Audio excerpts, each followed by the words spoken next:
নমস্কার বন্ধুরা, শ্রাবণী রান্নাঘরে আপনাদের সবাইকে স্বাগত জানিয়ে আমি আবারও একটা রান্নার ভিডিও নিয়ে আপনাদের সামনে চলে এসেছি।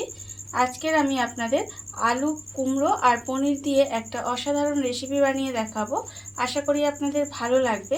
তার জন্য কিন্তু আমার পুরো ভিডিওটা আপনাদের দেখতে হবে। তাহলে চলুন এই আলু কুমড়ো আর পনির দিয়ে আজকে আমি কি বানাই সেটা আপনারা একবার দেখে নিন। রান্নাটা করার জন্য প্রথমে আমি এখানে গ্যাসটা অন করে একটা কড়া বসিয়ে দিয়েছি। এইবারে আমি কড়াই দিয়ে দেব সর্ষের তেল। এখানে প্রায় আমি 4 চামচ মতো সর্ষের তেল দিলাম। এবারে তেলটা আমি একটু গরম হতে দেব। তেলটা আমার এখানে খুব ভালোভাবে গরম হয়ে গেছে। এইবারে আমি এর মধ্যে দিয়ে দেব পনির। এখানে আমি ছোট ছোট টুকরো করে রেখেছি, সেই পনিরগুলো কিন্তু আমি এর মধ্যে দিয়ে দেব। পনিরগুলো আমি এর মধ্যে দিয়ে দিলাম। এবারে আমি এর মধ্যে দিয়ে দেব অল্প সামান্য একটু নুন দিয়ে পনিরগুলো আমি একটু হালকা করে ভেজে নেব। পনিরগুলো আমি খুব বেশি ভাজবো না, একটু উল্টে পাল্টে হালকা করে আমি পনিরগুলো প্রথমে ভেজে নেব। পনিরগুলো আমার এখানে ভাজা হয়ে গেছে। এবার আমি তেল থেকে পনিরগুলো আলাদা করে তুলে রেখে দেব। পনিরগুলো আমি এখানে হালকা করে ভেজে তুলে রেখে দিয়েছি। এবারে আমি ওই তেলের মধ্যে দিয়ে দেব অল্প সামান্য একটু গোটা জিরে। ফোড়নে আমি দিয়ে দিলাম।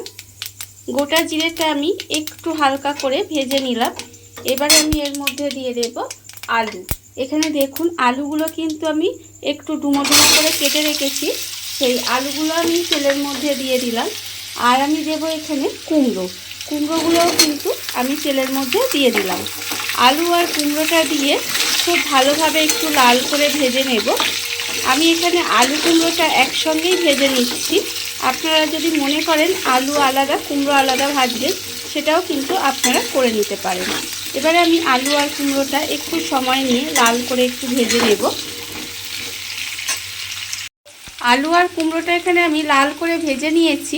এইবারে আমি এর মধ্যে দিয়ে দেব অল্প সামান্য একটু হিংটা আমি ফোড়নে না দিয়ে এই সময় দিলাম।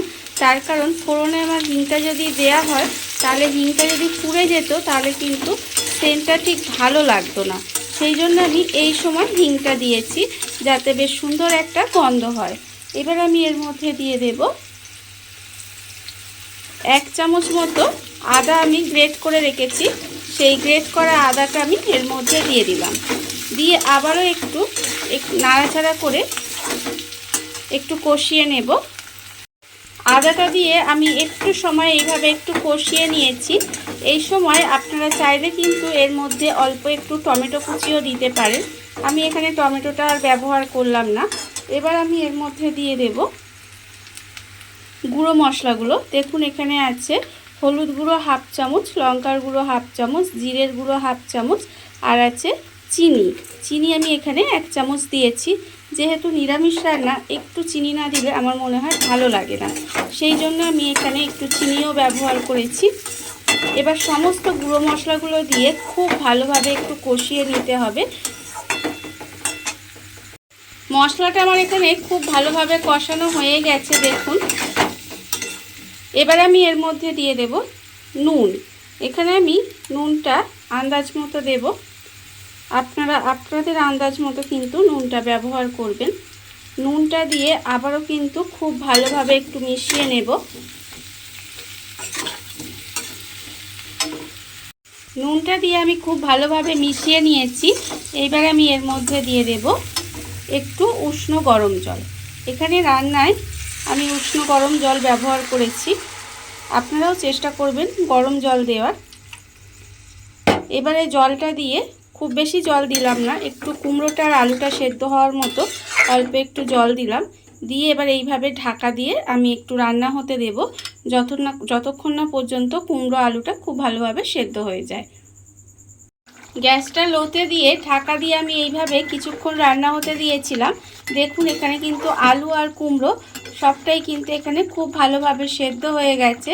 ঠিক যখন এইভাবে সবজিগুলো সেদ্ধ হয়ে যাবে তখন কিন্তু আমি এর মধ্যে যে পনিরগুলো ভেজে রেখেছিলাম সেই পনিরগুলো কিন্তু আমি এর মধ্যে দিয়ে দেব।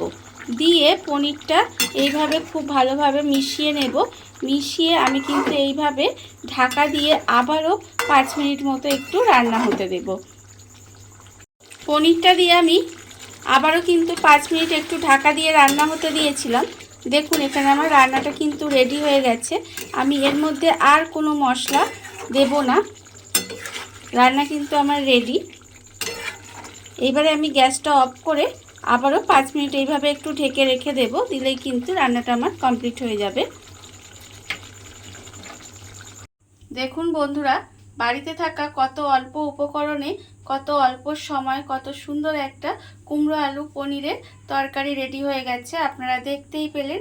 আর এটা কিন্তু রুটি লুচি পরোটা যে কোনো কিছুর সাথে খেতে কিন্তু ভীষণ ভালো লাগে। আপনারা একবার হলেও বাড়িতে বানিয়ে দেখতে পারেন। আর এই ভিডিওটা যদি আপনাদের ভালো লেগে থাকে তাহলে কিন্তু আপনারা লাইক আর কমেন্ট করতে ভুলবেন না। আপনার সুন্দর একটা লাইক আর কমেন্ট কিন্তু আমাকে অনেক দূর এগিয়ে নিয়ে যেতে সাহায্য করবে এবং আমাকে অনেক ভালো ভালো ভিডিও বানাতে আরও উৎসাহ দেবে। আর এই ভিডিওটা যদি আপনাদের খুব ভালো লেগে থাকে তাহলে আপনারা যদি ফেসবুক থেকে দেখে থাকেন পেজটি ফলো করে দেওয়ার অনুরোধ রইল। আর যদি ইউটিউব থেকে দেখে থাকেন চ্যানেলটি সাবস্ক্রাইব করে নেওয়ার অনুরোধ রইল। তাহলে চলুন ভিডিওটা আমি এখানেই শেষ করছি। আপনারা সবাই ভালো থাকবেন, সুস্থ থাকবেন। আবারও হাজির হব নতুন কোনো রান্না নিয়ে।